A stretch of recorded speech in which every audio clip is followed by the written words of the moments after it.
Hi, everybody. Welcome to the Ask Julie Ryan Show. I'm so delighted you could join us on this Christmas Eve.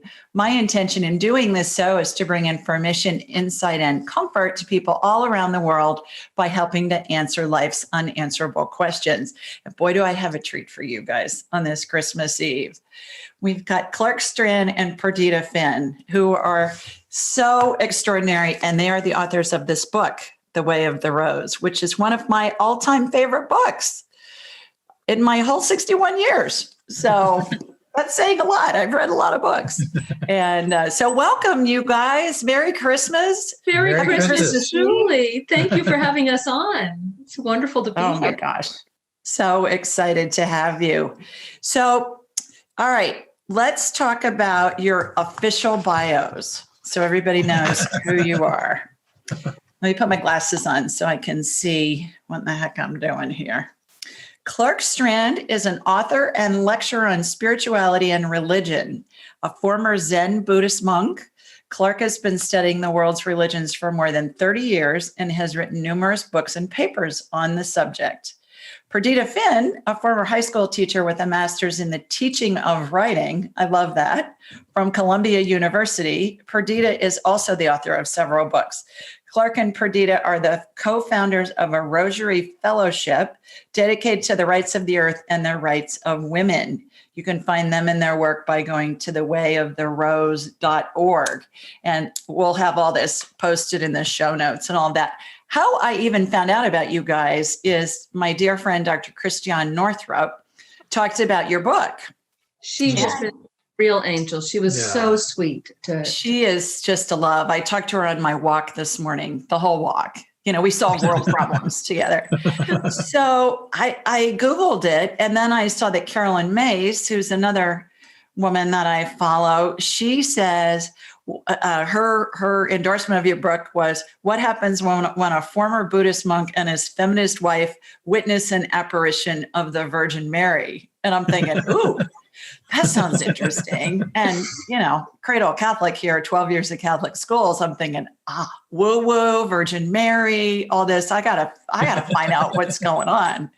And I thought, who better to talk with me on Christmas Eve about the Virgin Mary than you guys?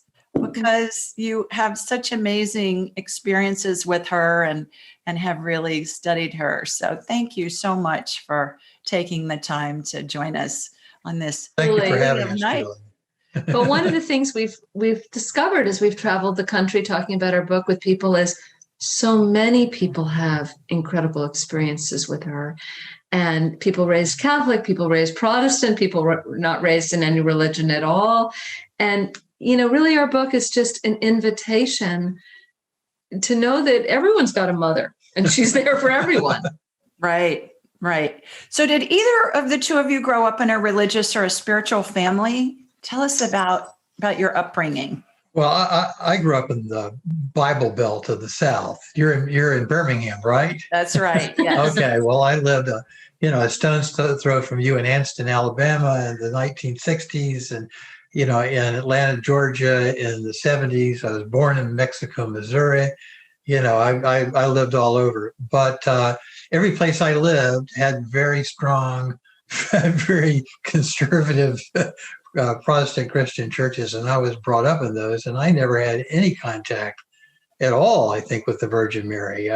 She was, if you had given me a multiple choice exam, and one of the answers had been Galilean housewife, I would probably have chosen it, Mother of Jesus. I might have gotten that right, but that was about all I knew. Oh, how funny. And Perdita, how about you? Well, I was raised by Bohemian atheists. My mother, my husband used to say, I think this is your mother's first life as a human being. She'd been tigers before. She was fantastic, but she had no interest in religion at all. And she'd been raised without any, and completely disinterested. My father had been raised in an immigrant Irish Catholic family. And, as often happens, first kid to go to college, and he rejected his parents' superstitious faith and was determined to remake himself as a modern intellectual. And my grandmother had a lot of grandchildren, but I never went to church. I wasn't inside of a church. I didn't know any prayers. And, as happens, you grew up with tremendous yearning.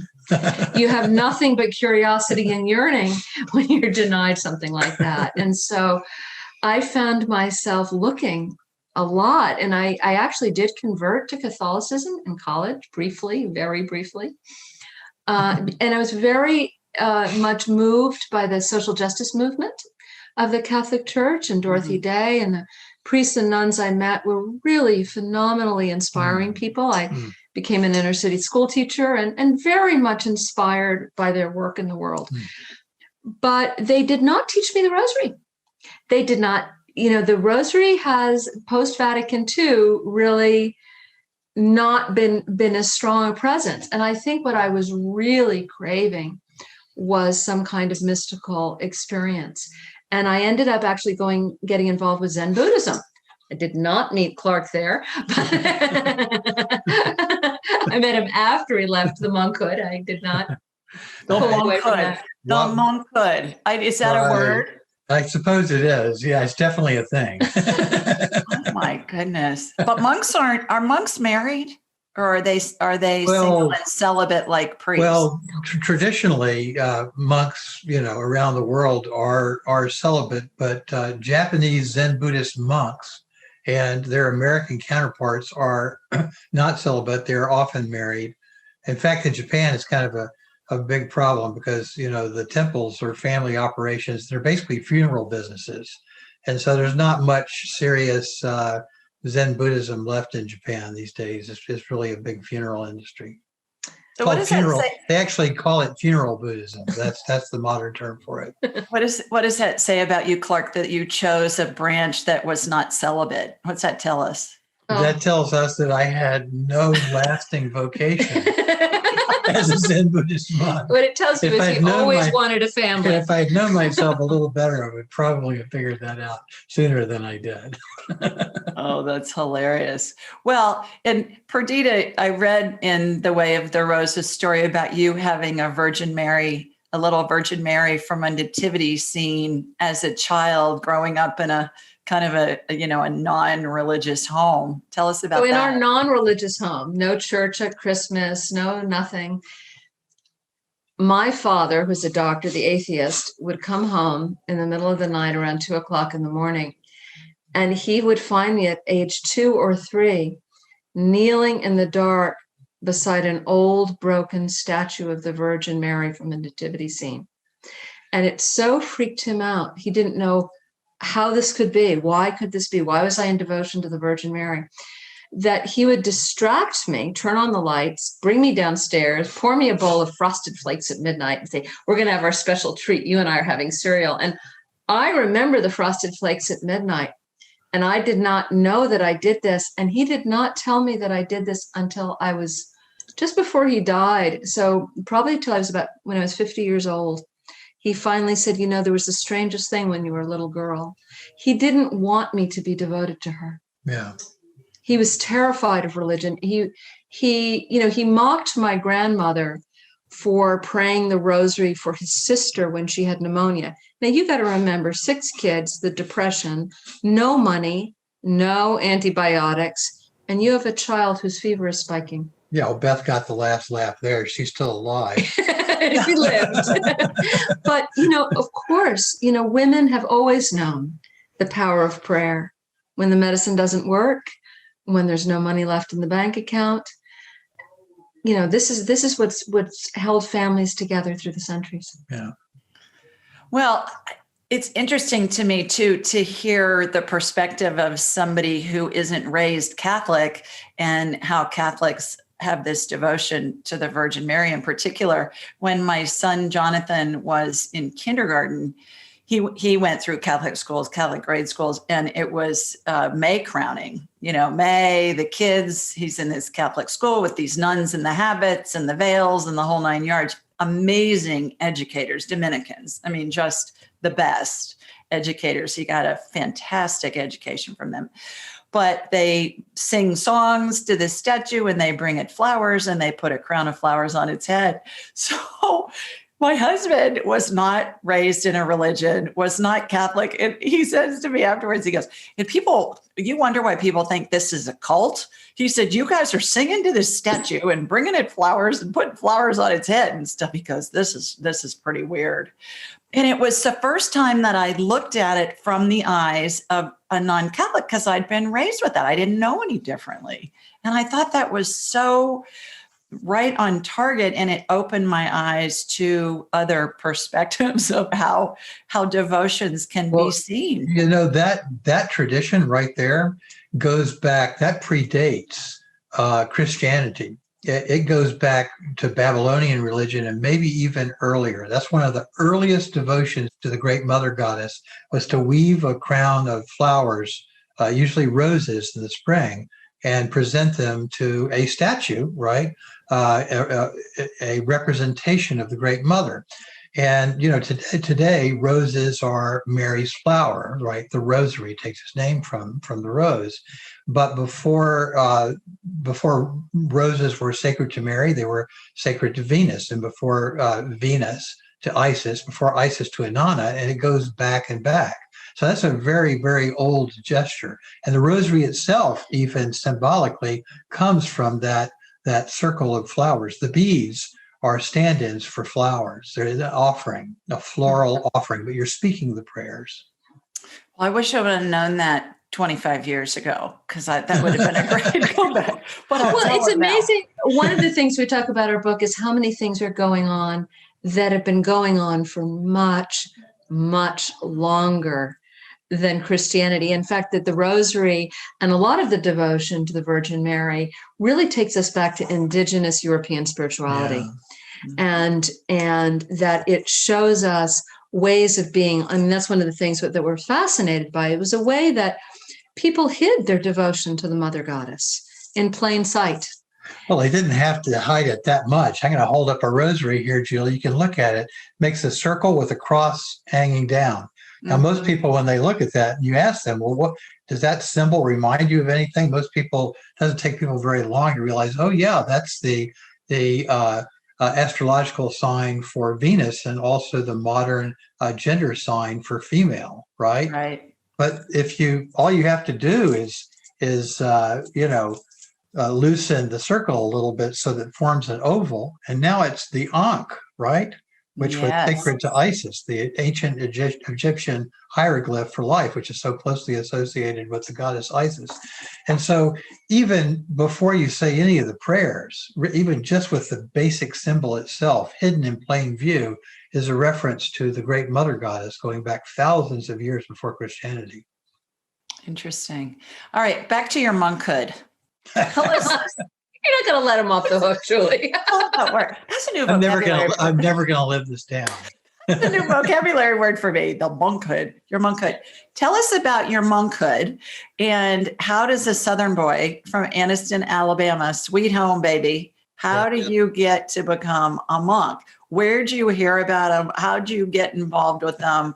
Was it kind of like the welcome wagon monks just showed up at your door and invited you to join? I was not recruited by a traveling cult of Zen Buddhist monks. The New York Times is responsible, Julie. The New York Times is responsible. Right?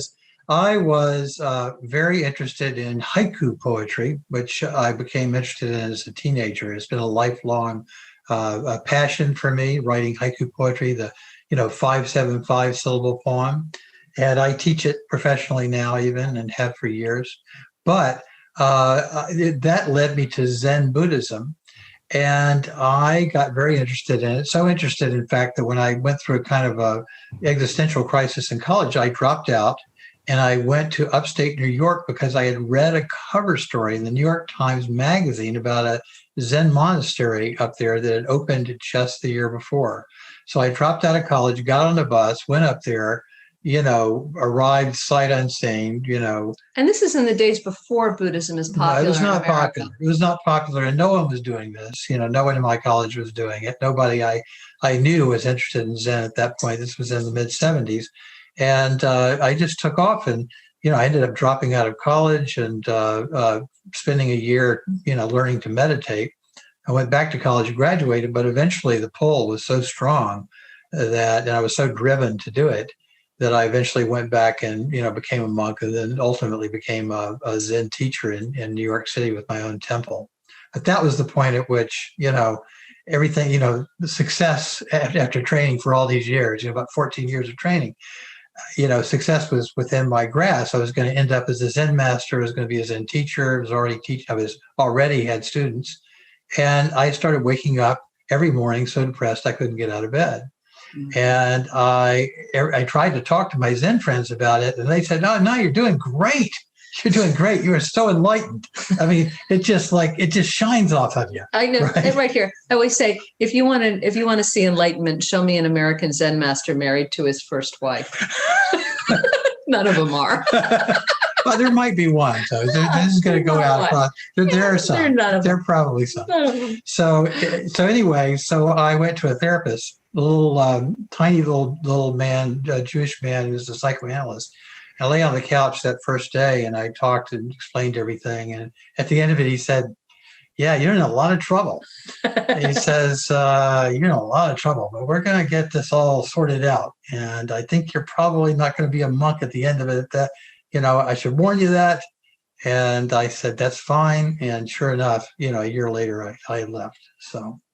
So what was your family's reaction when you said, "I'm going to drop out of college and go learn to meditate for a year"? I mean, did your mother cry for weeks, or what happened? No, actually, my mother was pretty phlegmatic about it. She was herself a psychoanalyst by that time, and it was her job to vet the applicants for the Episcopal priesthood in the state of New Jersey.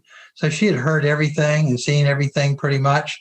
But my father, the private school headmaster, drove into Manhattan and took me out to lunch and tried to convince me to become an Episcopal priest instead, because he said that Episcopal priests get a house, a car, and a free golf membership. And I remember looking at him. It was like my father's a very imposing guy, very, very much in command, And I remember looking at him and thinking for the very first time, wow, my dad is really mortal, and this is really stupid. And he really hasn't thought this through. I kind of feel almost sorry for him.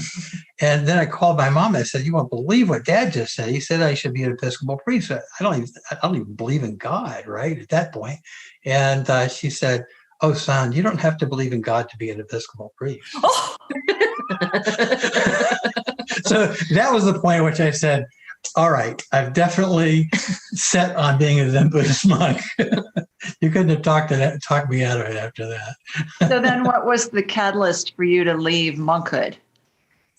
Well, a couple of things. One was, I began to see the seamy underbelly, not just of Zen and of Buddhism in this country, and it had a dark side, definitely.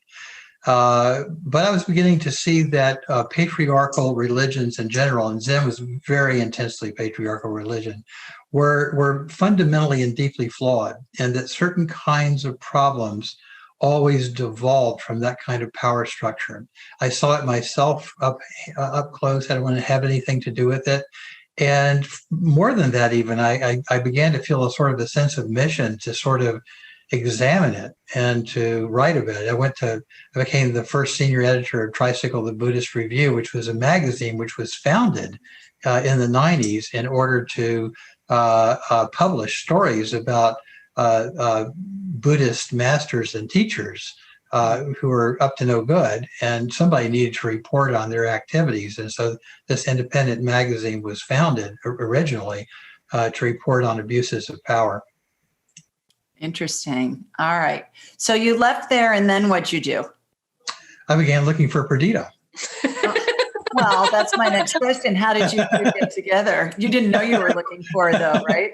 Well, I had a pretty good idea. I didn't know her name, but I had a pretty good idea. All right. So Perdita, what were you doing at that point? You got out of school, and then I had founded an alternative public high school in New York City called the Urban Peace Academy, and was teaching up at Columbia, teaching writing and the teaching of writing. And one day I got a message from my best friend on my machine, and she said, I've met the man you're going to marry. And she told me his name, and she said, he teaches at that Zen monastery you go to. I said, really? This was a different Zen monastery. Yeah. And so I get out the catalog, and there's no photo of him, but there is a biography. And I read the biography, and he writes poetry, and, he teaches Zen. I think, okay, have me over for dinner. I'll meet this guy. Did you envision like a little Japanese guy? No, I saw he was an American. And my friend had said he was good looking. And I said, how tall is he? Which was the first question you ask your friend. And I wasn't a monk anymore. He wasn't a monk. I wasn't teaching Zen. I was teaching haiku. But the important questions, I asked, how tall is he? Is he good looking? And my friend said, yeah. So I trust her. She's my best friend. She said, yeah, he's a babe. Where do you meet him, right? No, she didn't say. Anyway. Wait till you hear my side of the story. I'll tell you what you did. Okay. And I got up in the next morning to go to this cafe where I wrote frequently. And in New York, it's called the Hungarian Pastry Shop. And it's like you're stepping back in time. It's like you're in a little cafe in Vienna, and they're like, peasants plotting revolution in back. It's a real old school, old world style cafe. And it has the worst coffee in the whole world. And the best pastries. But the coffee is, you can refill your coffee as much as you want. All day long. Yeah. I mean, you might end up in the hospital if one did so, but you can drink. If you're a poor student, it attracted all the writers in New York City. So it's filled with writers. But the day I went there was nobody there. I sat down to work on a piece of writing I was working on, and I heard the door open and shut, and there was a man standing in front of me, a very handsome man, but I had a lot of work to do. And he said, can I sit here? And I had this moment, Julie, when I looked around, every table was empty in this cafe. There's like 20 tables. Every table. And I'm about to say, come on. And he's holding his mail, and I see his name on the mail, and it's Clark Strand. And this is the man my friend has told me about. So I say, sure, sit down. I don't tell him I know who he is. He says, you think it's going to rain today? Worst pickup line ever. Oh, Clark, please. Hopeless. I was very confident. You know that expression, if only I had the confidence of a mediocre white man. People will say it's kind of a meme, it's a joke, right? Well, I just figured, this was good enough. And it worked. We talked for hours. We fell into a conversation. I mean, we've all had these experiences with people where it was as if we'd been talking our whole lives. Yeah. And we were picking up a conversation we've been having for lifetimes. Yeah. And, the whole cafe filled with people. We didn't notice it. Hours passed. And, that was the beginning. And, a year later we were married, and I was pregnant with our daughter. Yeah, that's her side of it. But what had happened the day before was I had been writing outside at the pastry shop overlooking the Cathedral of St. John the Divine right across the street, across Amsterdam Avenue. I was out there, and a young woman, mother, came in with her child, and there weren't that many free tables, and so she sat on the other side of my table. And I struck up a conversation with her, and she had her little baby Joshua, who became Bernie Sanders. He grew up to become a big political guy. But anyway, so Joshua was a little baby back then, and I picked him up and started playing with him and everything. And she said, I have to go in and get coffee. Will you watch him for a minute? So I did, and I was playing with him. I had 3 younger siblings who I, helped to raise and changed a lot of diapers in my time. And I love children. So I think she came back and was just standing there watching me for a while, I was unaware of this. And eventually she came over, she sat down and she said, wow, you're really good with children. Do you like children? I said, yeah, I love children. She said, do you have any children? And I said, no, I would like to, but I haven't met the right woman yet. I'm hoping to. And she says, oh, you have to meet my friend Perdita because she's dying to have a baby. So much for best friends. So I thought, okay, I've been a true, monk. though. It was true. I stopped being a monk.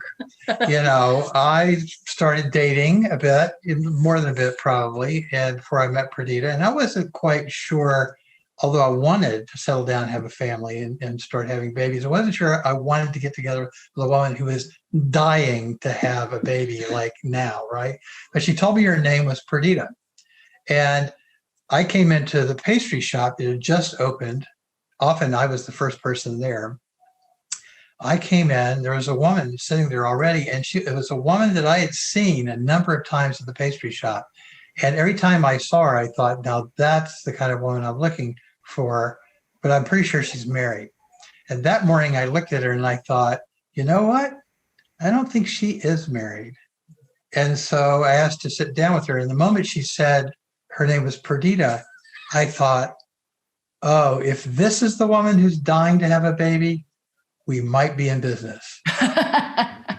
So I went home and I wrote in my diary, I met the woman I'm going to marry. We read it every year on our anniversary. Yeah. How sweet is that? I love that. My dad was in the seminary at the Vatican after World War II. He went on the GI Bill, which I think is a riot that the US government paid for him to go become a priest.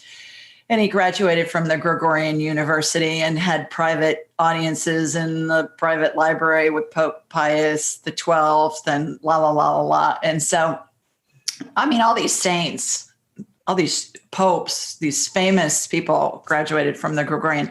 So anyways, he left 6 months before he was to be ordained. And his 50th reunion, he stayed in touch with his classmates who became archbishops and cardinals and all these guys. They told me in person they were the cream of the crop. I mean, these guys were like really, really had a good opinion of themselves.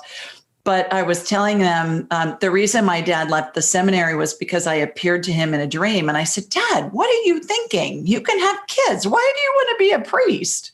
And so he said he didn't remember that happening quite that way.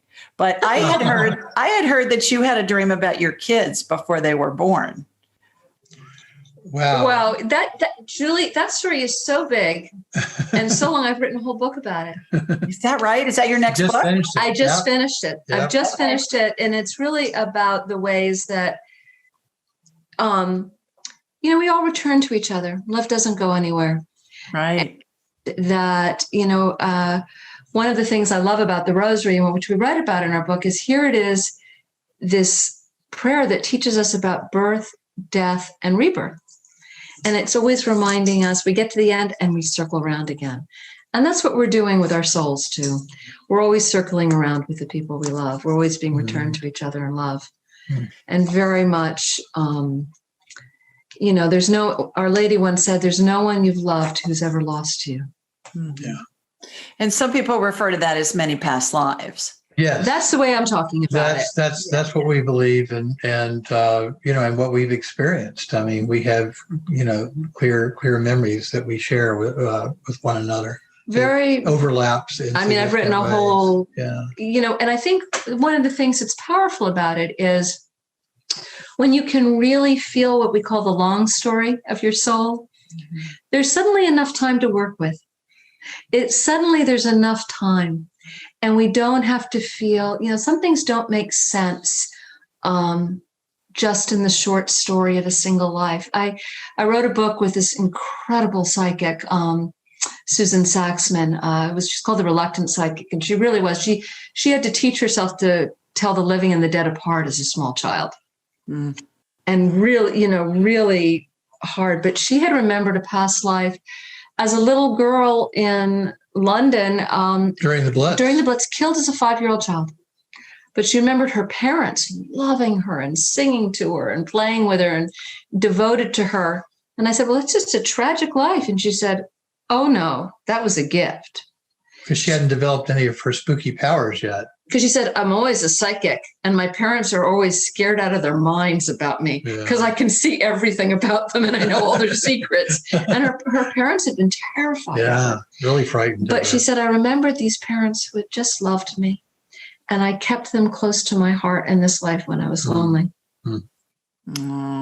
Well, I learned how to be a medical intuitive and psychic and medium. And I teach people around the world how to do this. I'm a businesswoman and an inventor. And I tell people I'm a businesswoman who learned how to do woo-woo, and I'm a buffet of psychicness. So I love it. Turn it on and off at will. And everybody comes in with the ability. We all come in with intuitive ability. It's just a matter of developing it and enhancing it. And that's what Susan always said. I do past life scans with people all the time, and it's fascinating because oftentimes we'll get information with where it was. We always get where it was, what the year was. I get their name. A lot of times we'll get information too that can be corroborated with online historical documents. And it happened to us so all the time. Yeah. So fun. I love it. Yeah.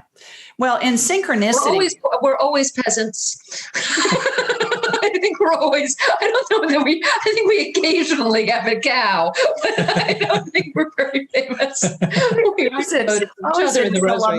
I was in Columbus last month for one of my best friend's dad died, and we were at the luncheon afterwards, and her dad's best friend, who was also his cousin, was a school teacher. This is hope for you guys. He was a school teacher who left teaching and became a billionaire. And so my niece said to my nephew, who's a high school teacher, she goes, "Oh, could you do that, Michael?" It was hysterical. So I'm telling you, it does happen. You just never know. Anyway, speaking of synchronicities, I know you guys have had several synchronicities that have led to you being so involved with this work. And one in particular involves a Madonna. I think you call it the Lady of Rocamadour. Am I saying that right? She is. She's an incredible lady. I wish she is she's only, less than 3 feet tall, made of black walnut wood. And there's some theory that she might actually be a statue of Isis with her baby Horus, refashioned as a statue of Mary with baby Jesus, as often happened. The traditional medieval image of the way the Madonna holds Jesus is just copied from statues. And in fact, the story of Isis and her husband Osiris is very much similar to the story of Mary and Jesus. And Jesus. Yeah. And so interesting. And it's very interesting. It's about 2,000 years older. In Jesus's day, that story would have been as old as the story of Jesus is to us. And it's the story of a God who is killed and resurrected. Yeah.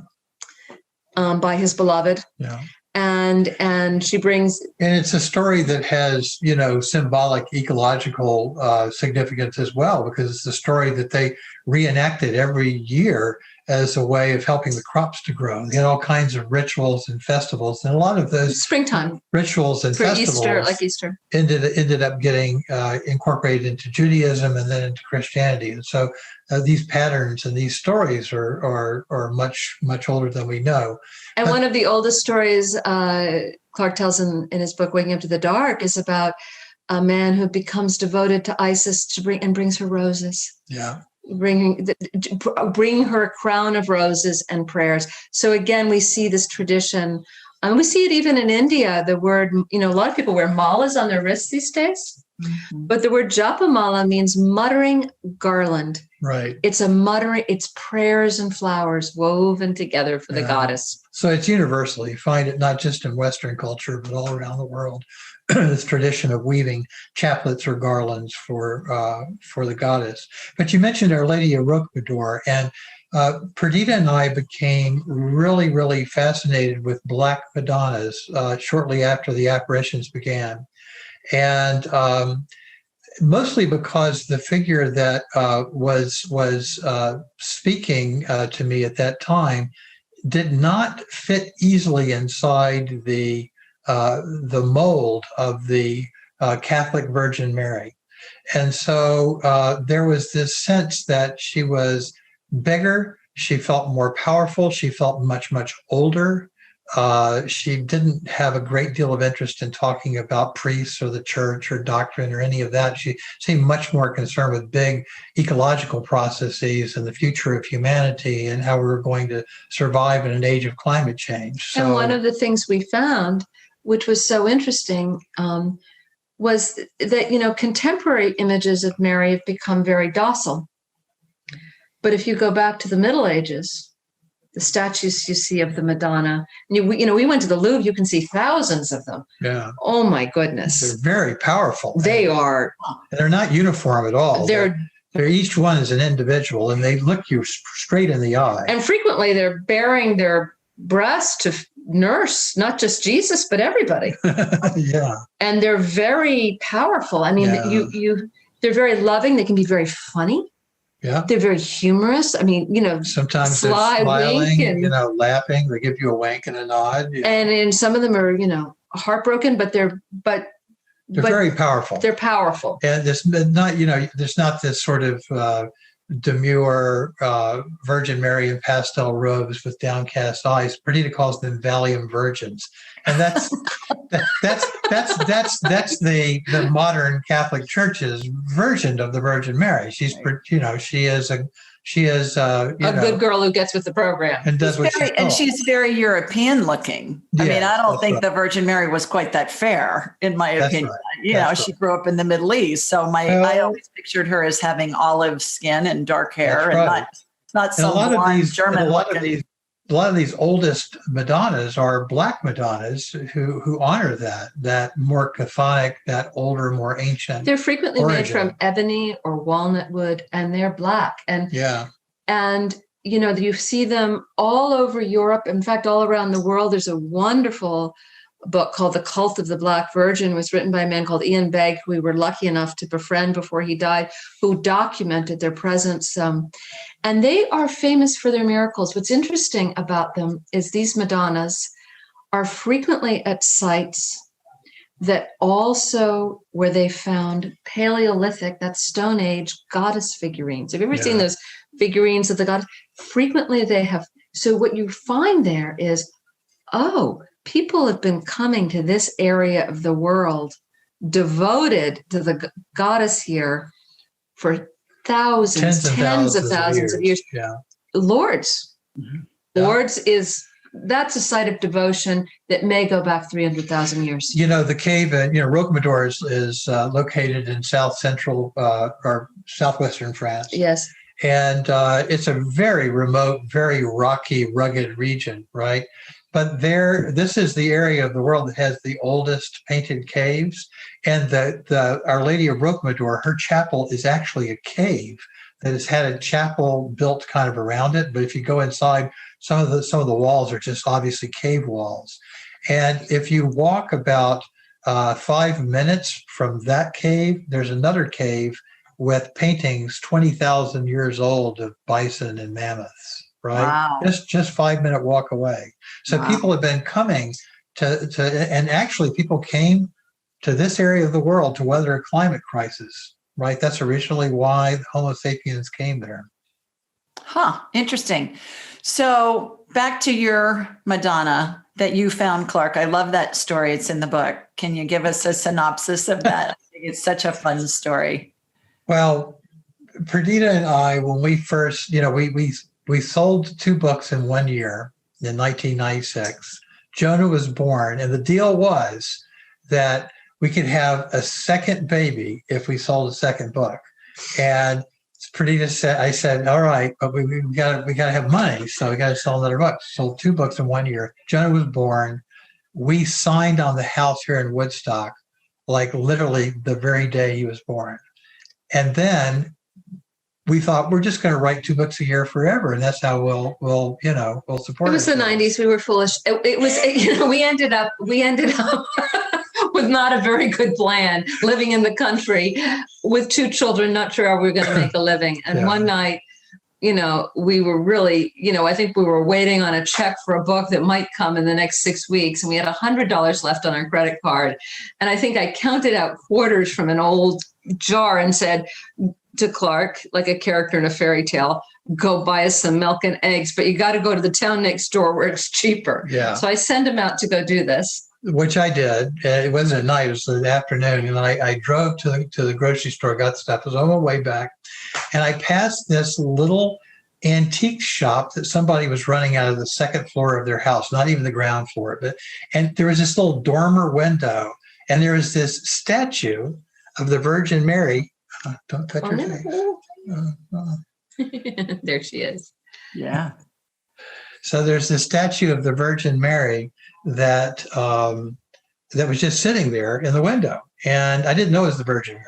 I just saw. I've got my hand out. Yeah, but I just saw this statue there, and I got out and I went in, and I went up, and took a look at her, and it was amazing. I'd never seen a statue like this before. It looked like a medieval statue of the Virgin Mary, like an original.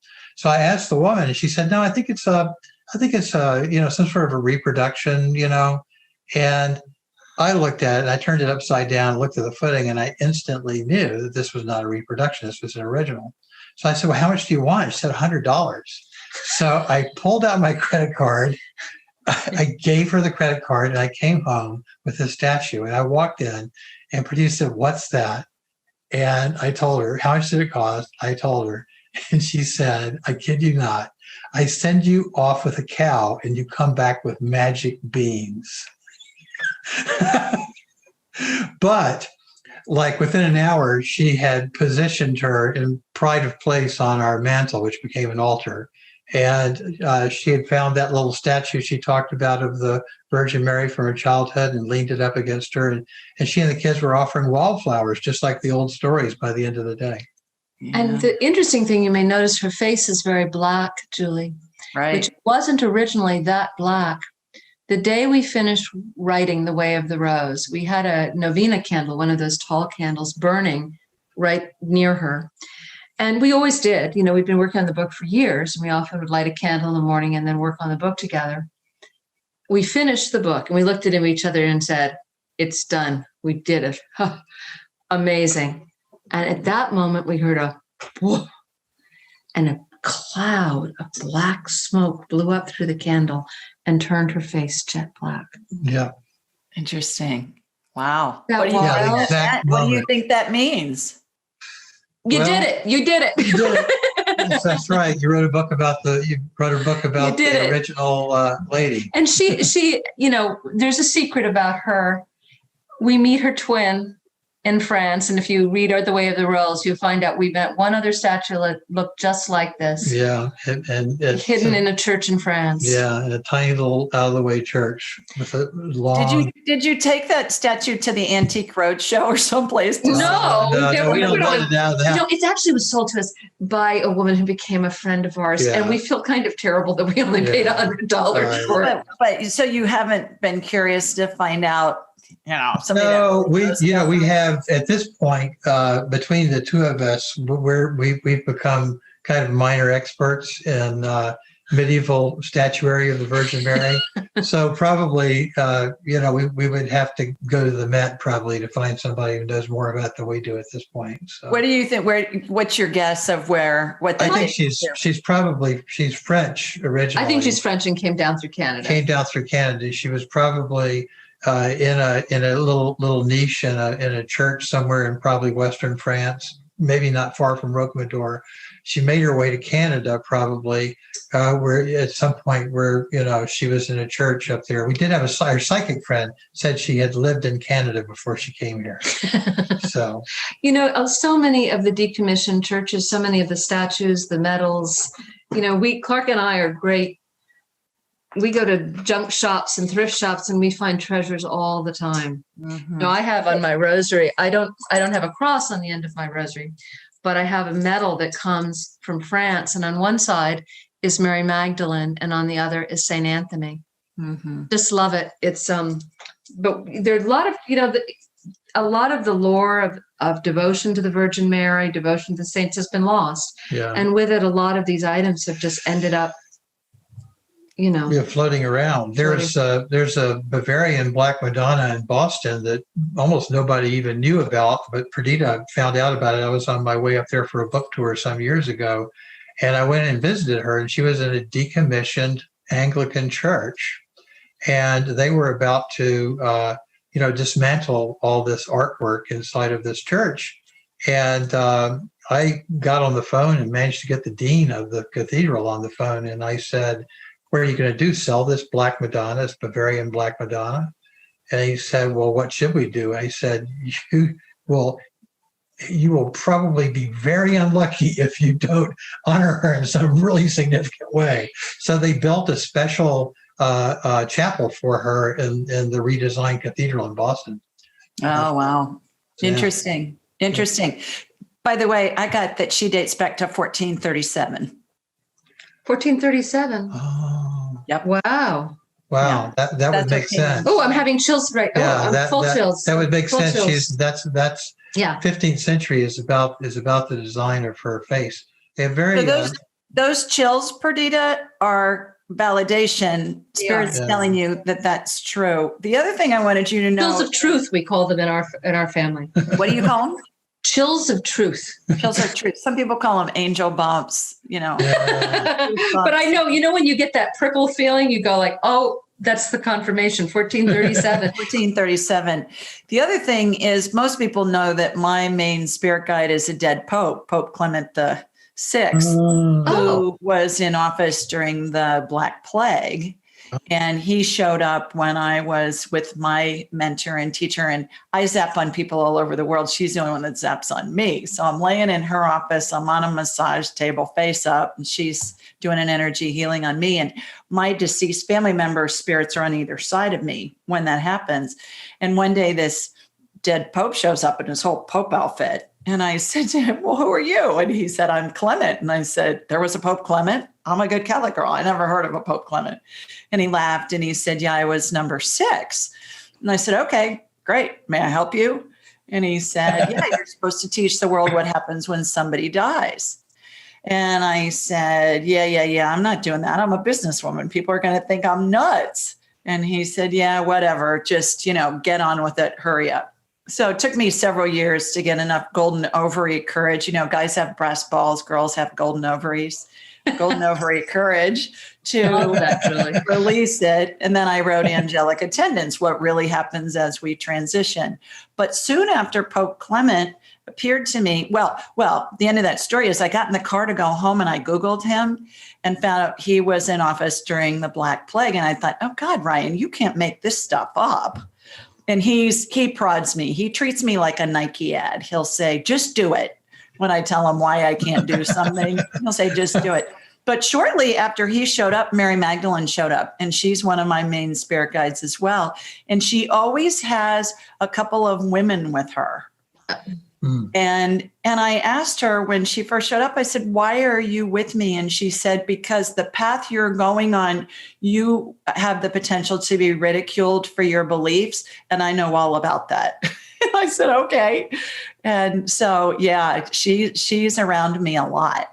Wow. Our book concludes, at the Church of the Magdalene in the Dordogne. And, she's really,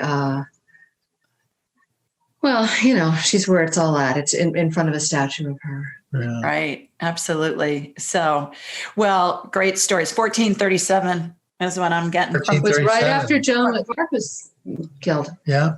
Yeah. From, right. And what didn't you say that Joan, well, in the book, you talk about Joan of Arc. So tell us about how the mysterious lady showed up. You guys see apparitions of her. I want to know, does she show up on a schedule? I mean, is she like, okay, or Monday night at 8:00, I'm going to show up. So meet me at the, No, she does not announce her apparitions ahead of time. Although she does give at this point, she has now for the past 9 years been giving public messages, which are all up on our website. And she does give a public message on the 16th of every month. Right. She just gave a message. They're up on our website. We have a Facebook group where they're also shared. And we also have a meeting whenever the message comes through to pray the Rosary together and read the message. Yeah. The interesting thing about the 16th of the month, this just came in, is, 6 and 1 is 7. So in numerology, 7 is spiritual perfection. Yeah. Yeah. So we wondered what the 16th was. What was June 16th was when she first appeared. And there have been certain synchronicities we've discovered with that date, but, there was no saint's day. There was no anything.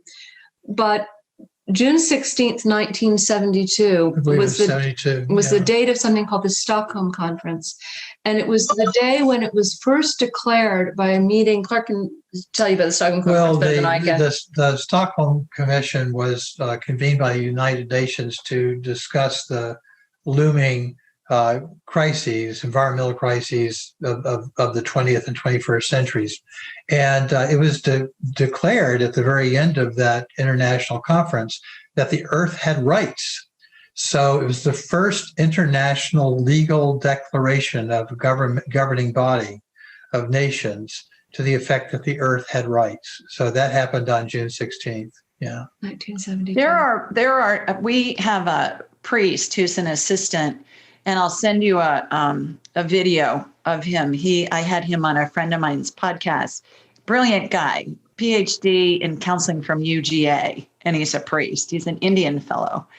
And he did a lecture at our church on numbers in the Bible and how numerology is so involved, and how most people were illiterate, obviously. And so how they kept the continuity of the stories was the Hebrew people knew what certain numbers meant.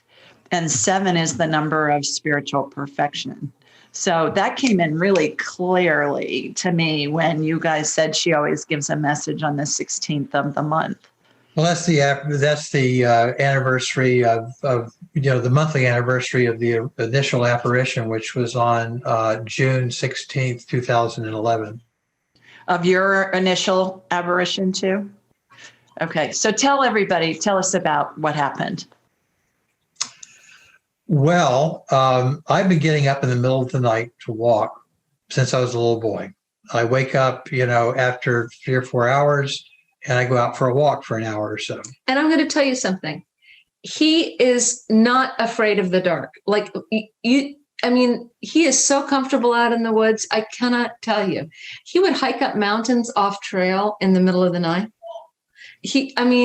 Clark is so comfortable. He would get lost in New York City, but out in the woods, he never gets lost. So do you go out when the weather's really snarky too? I'm 63 now, and I don't walk. I don't walk. Yeah, I don't walk all winter long, like at night, like I used to. He used to go out and sleep under a blanket, and the snow would cover him over. Yeah. So I don't do that anymore. But if the weather is good, it's not terribly cold, I'll get up and I'll start walking. Nowadays, I do it and I pray the Rosary. But at that time, I was not yet praying the Rosary. I would go out and I would pray, talk to God. I had various different kinds of mantric or meditative style practices that I had done for years during that time. And I even had a name for it. I called it the Hour of God, because I'd done some research for a book, Waking Up to the Dark, and which revealed that all of the world's major religions had two things in common. One was that they involved a period of time in the middle of the night, which their monastics would wake for in order to chant or pray. In Buddhism and Hinduism and Islam and Christianity and Judaism, right? It's pretty much universal. And I also discovered that there was some research that had been done at the National Institutes of Health in the 90s that discovered that if you took modern human beings off of electricity, they would revert to this older pattern of segmented sleep, sleeping for 4 hours, waking for 2, and going to sleep for another 4. And in that 2-hour gap period, they would neither be fully asleep nor fully awake, but they would feel tremendous peace and clarity, right? And the researcher, Thomas Ware, who studied this, he discovered that the only really analogous mental state to what ordinary people were experiencing after 3 weeks of being on the schedule was like advanced Tibetan lamas, like people who'd been meditating in caves like all of their life. So anyway, I had this, so I started calling it the Hour of God. So I got up that night to go for my regular walk. There had been an eclipse earlier that night. The moon was full, a special night, perfect weather. I put my hand on the doorknob to go out, and I felt a hand on my right shoulder, and a man's voice said, "Don't go out tonight. remain inside and be very still. Now, years later, I got very curious. I read about apparitions. There's often a figure, often male, an angel or somebody, a child sometimes that comes, in advance, sort of like an advanced scout or something, for the lady.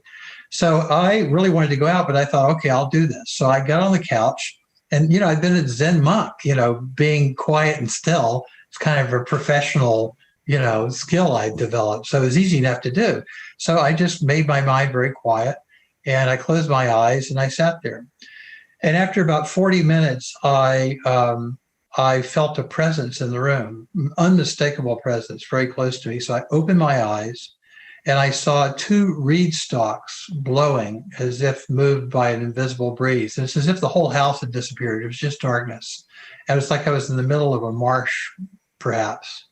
And then they vanished. And in their place was the round face of a teenage girl, about 17 years old. And she had pale skin, freckles around her nose, hazel eyes, and auburn hair cropped short. And she had an X of black electrical tape over her mouth.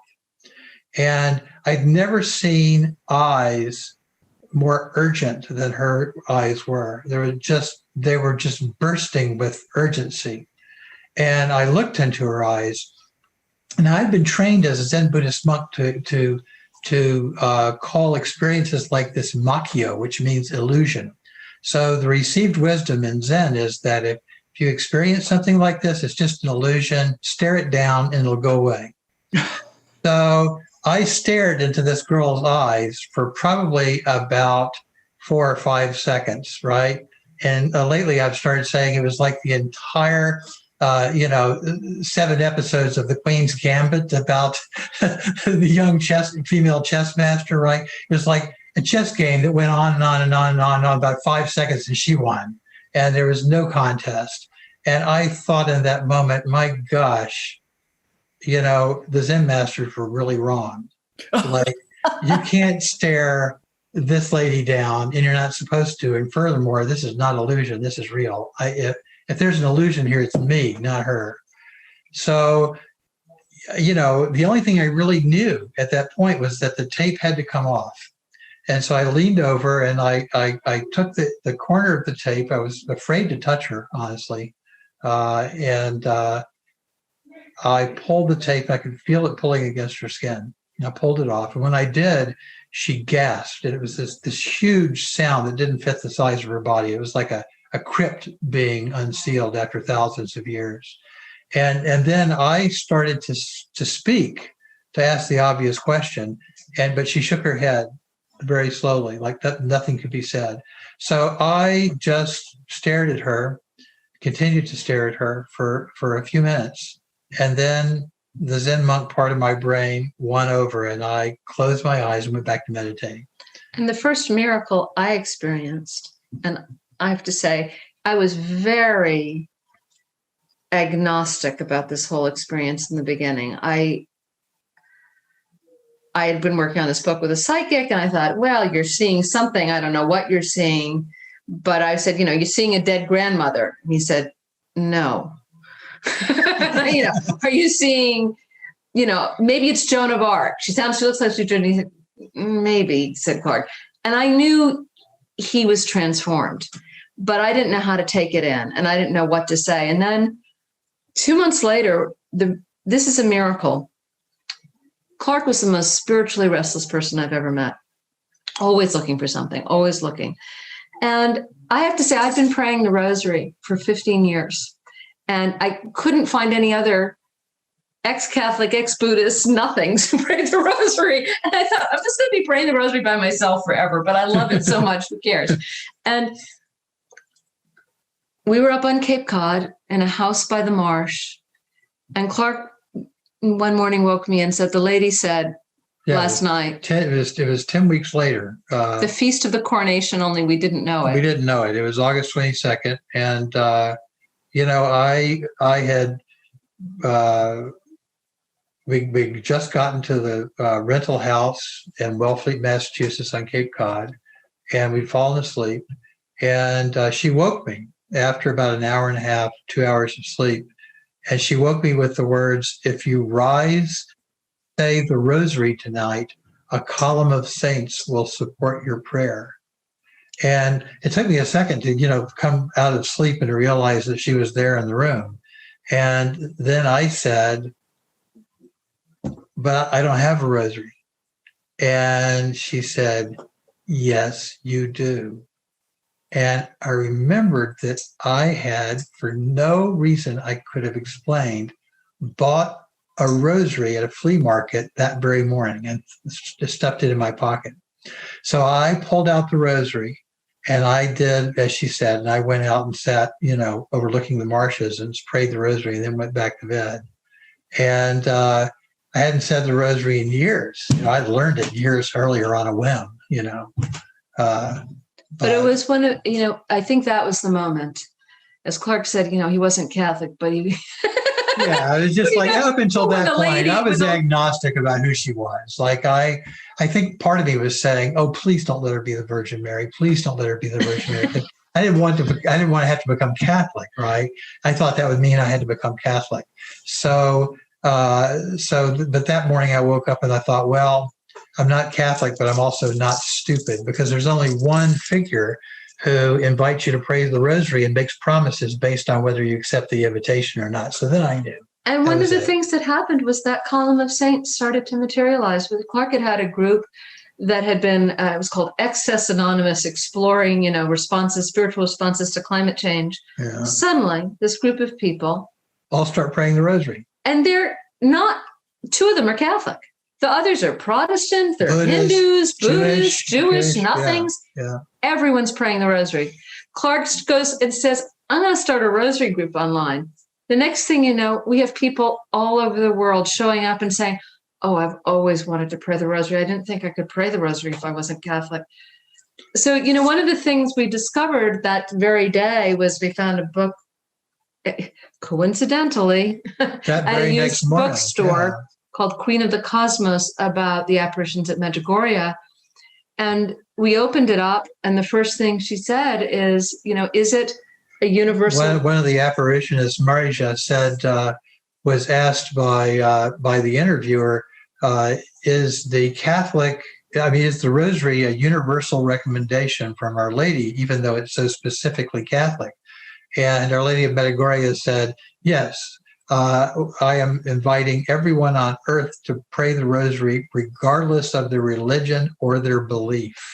Except they are Catholic. And so it's been harder to get to non-Catholics with the rosary. And I think that's sort of our job. Our job is to bring the rosary to everybody and to show them that, you can pray the rosary and it has rich, rich depths, and it taps into our ancestral history and our ancestral wisdom. And one of the first things Our Lady said about the rosary, her teachings, was, she said, my body, the rosary is my body, and my body is the body of the earth. Your body is one with that body.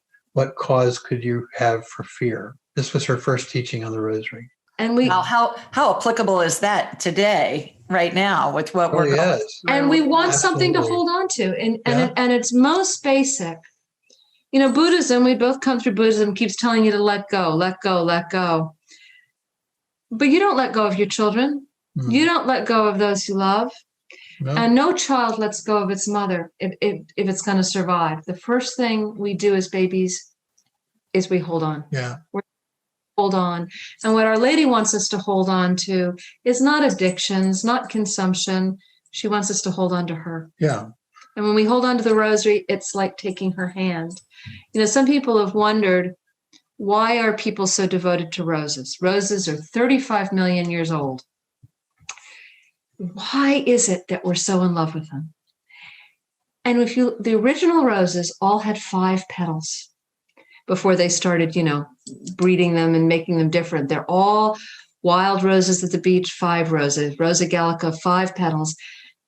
And it's like the 5 fingers of the human hand. Yeah. It's like her hand reaching out to us. Mm-hmm. And with the rosary, it's like a 5-petaled rose where she reaches out to us and we reach out to her. And, we've seen right now during these times that it's nice to know we've got a mother in charge of the world and in charge of us. Yeah, there's a mother in So have you had any contact with the Vatican wanting to interview you about your apparitions? I mean, No, but Our Lady said something very, very interesting early on. I was, once I figured out who she was, and and she confirmed that, I was concerned that I was going to have to go like to the local bishop and report the apparition. And she said, no. She said, the editors are the bishops now. Okay. So, Julie, he does something that's even scarier than going to the Vatican. So we're writers. We make our living writing. Right. Clark has written a book. His first book about the apparition was called Waking Up to the Dark. This book, which had started about darkness, became about the apparition. Yeah, a lot of memoir, a lot of sleep science, a lot of paleoanthropology, a lot of climate science. The first parts of the book. The last part's all about the apparition. He sends it to his agent. His agent says, Clark, I cannot publish this book. I cannot sell it. I cannot sell it. She says, I can't, there's no way I'm going to be able to sell this. Our Lady tells Clark, there is an editor for this book. I've chosen already. But she doesn't tell him who. So Clark writes a letter to the 20 top spiritual book editors in New York City. And he's respected. He's been a senior editor at a magazine and published books. Half of them I already know. Like I have professional relationships. And so he writes them a letter. Back 10 or 15, 20 years. Our Lady has chosen one of you to publish this book about the apparition. You know who you are. Yeah, she said the person who I've chosen will know who they are. And I hit send, and I get back very, very bemused. Like one editor I hadn't seen in years, wrote me back and said, Clark, are you off your meds? I didn't even know you were on meds. Another woman whose name I won't mention, but one of the very, most powerful women in all of publishing, she wrote back and said, there's no way that I can publish this book. She said, but having read it, I don't know how I'm going to go on with my life. What should I do? And I said, well, if it affected you that profoundly, you should publish the book. But she wouldn't. Then I was praying the Rosary one night, and I had a vision of a woman with a very, very lovely face, very intelligent, very warm-hearted face, and long, sort of shoulder-length, curly, dark hair. And Our Lady said, be prepared to meet with this woman in 2 weeks' time. And then I got curious because Perdita had met Cindy Spiegel on another, He described her to me and another book project. I'd met this woman. I said, that sounds like Cindy Spiegel is this big deal editor. So, yeah, she's one of the most famous editors in the business. And so I, Googled her and saw her face. I said, that's her. And so, she was one of the 20 people that I had sent the book to. Sure enough, like a few days later, Cindy calls and says, we need to have lunch. And the first thing she says when we sit down to lunch is, she says, I'm the one. Wow. And she published the way, she published Way of the Dark, and she published The Way of the Rose. Yeah. And she was she was an incredible collaborator on this project. And one day she was working with us on Way of the Rose, and she said words that are both dear to writers' hearts and terrifying, which is take as much time as you need. I just want you to get it right. That's right. You're terrified, But Cindy's a believer. She has so she has her own experiences. But she's Jewish, but she was having a psychic visit her one morning, and she had scheduled the psychic. She's a very powerful woman in New York, and he's coming to see her before she goes to work. She's very busy. And she's very busy, this psychic appointment. And he's late. And he arrives about 20 minutes late. And she said, you're late. He said, I'm so sorry. I was on the way here, and the Virgin Mary told me I had to go and pray the Rosary before I met with you. And he said, and then he said, and I walk in the room and she's here. And Cindy goes, oh, yeah, I know, of course. But let's get to my appointment. So she was very Yeah, that was the validation we needed to have. A powerful Jewish woman editor in New York said, and for me, people have often, I do not see Our Lady and I do not hear her. But Clark began telling me what she was saying, and I've worked with him as his editor for 30 years. I know how he talks. I know how he thinks. He's not up to this. This isn't him. You're not the creative Clark. No. Is that what you say? I adore him, Julie. My daughter puts it even clearer. She says, "Yeah, there's no way that Dad is an ecofeminist." I find it fascinating too that she shows up to you as a redhead with freckles, because I always teach and talk about that we're going to use our own frame of reference to see things. And for me, I'm going to picture the Virgin Mary like she looks in the statues in all the Catholic churches that I've been in my lifetime. But to somebody who didn't have that background, I always say angels look to me like a Catholic schoolgirl is going to see angels, big wings, white gown, all of that. But certainly somebody that grew up perhaps in Peru and in an indigenous tribe, they may see an angel as a blob of purple energy or something. Well, what we say at the Way of the Rose is we invite people to come and share their devotion to the Lady by any name you like to call her. And She has many names. And she's matter. Mater means mother, and matter is mother. Mm-hmm. She's the mountains, she's the trees, she's the ocean, she's the moon, she's the earth. And she appears in all different kinds of guises. Some people see her in the trees. Some people see her in the rivers. Some people see her here. Some people see her there. I mean, one of the things that's so striking to me, if you look at Paleolithic figurines, is how different they are. Some of them are skinny. Some of them are, Venus of Willendorf. Some of them are old. Some of them are young. But they all fit in your hand. They're all meant to be held. And Our Lady appears to all of us all the time in so many, many different ways. Like you said, she appears in the ways that are familiar and comforting to us. How there was a woman who was praying in the middle of great struggles in our group, and she was been praying for some sign from Our Lady, and she saw her in a blue robe at the foot of her bed, and that was all she needed. Yeah. That was what she needed to be comforted. Our Lady will appear as we need to see her. Yeah. I saw her appear when a friend of mine she's a serious Catholic. She's 88. So, she's a serious Catholic. And she had surgery and she was having a reaction to the morphine that they were giving. Oh, that's a terrible thing. And so she was in post-op, and then they took her to the room and she was having a reaction. And so her daughter-in-law, who's a dear friend of mine, is texting me. She's going, she's in trouble. What are you seeing? And I saw the Virgin Mary go above her in a healing. And I saw this circle of energy that was sparkly energy in a spiral that spun around her. And they couldn't figure out what was going on. And she's allergic to the morphine, get her on Dilaudid or something else. And so they did, and she was fine. But that's the only time that I've seen her involved in a healing that I've done. But she appeared in the blue robe, with the head thing and all of that, because that's how I would recognize who she is.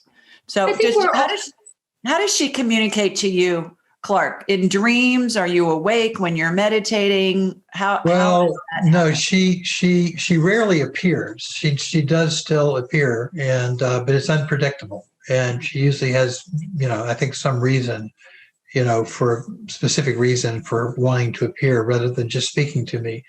But she speaks to me at various different times. But every third day, she when touches, we're praying the Rosary. When we're praying the Rosary together, she touches base and she speaks. I hear her and I repeat what she says, and Perdita writes it down. So you hear her as just thoughts in your head. She's communicating telepathically. Well, I mean, it's a little hard to describe because I'm not really there for very much of it. I'm there only at the very beginning, and I hear her speak the first few words, and then After that, it's more like, I am being spoken, like I speak her words as she's saying them. And so I don't even really, at that point, I don't even so much hear them. I hear them come as the words come out. And I oftentimes have very little memory afterwards, but it's interesting because I will have absolutely no memory of anything she said. And then Perdita will write it up. And then she'll show it to me. And then once I look at the transcript, it comes back word for word. And if one word is wrong or has been mistranscribed, I'll see it. So it's in there, but I don't have any conscious access to it usually. It's because you're going in and out of different realities. I'm the same way. When I'm working with somebody or doing a healing on somebody, I'm not going to necessarily remember what went on, but I can go back and I can pick it back up. Sometimes if she wants me to know, if she has a message specifically for me, which is infrequent, but sometimes she does, then I will remember that. Mm-hmm. Like she will make it so that I can remember. But I very early on, I thought, she appeared when I was, like 50, 53, 54 years old, and read too many books and been too many times around the block. And, part of me just felt like, how am I like the equal of these, Portuguese peasant girls and things, right? Like I'm a complicated, sort of hyper intellectual person. It's just doesn't seem like the kind of person who would be chosen for this kind of work. And she said, have you ever seen those bamboo flutes, that they play in Asia? And I said, yeah. And she says, how, you get one that has a crack in it and it's hard to play. She says, I'm really good at playing cracked flutes. And if I hold them just right, I can get a sound out of them. She said, you're that cracked flute. I can get exactly the sound I need out of it, but I have to turn it and twist it a little bit to make that happen. And so I thought, better a cracked flute than no flute. Right. So I'll take it. Well, I could talk to you guys all night, but we're running short on time here. So tell everybody how they can find you, and we just got a couple minutes left. Absolutely. How they can find your group and all of that. Well, we have a website, wayoftherose.org. And on that website, there's information about rosary meetings. If you want to play the rosary with friends, novenas that we do, there's a lot of information about the rosary.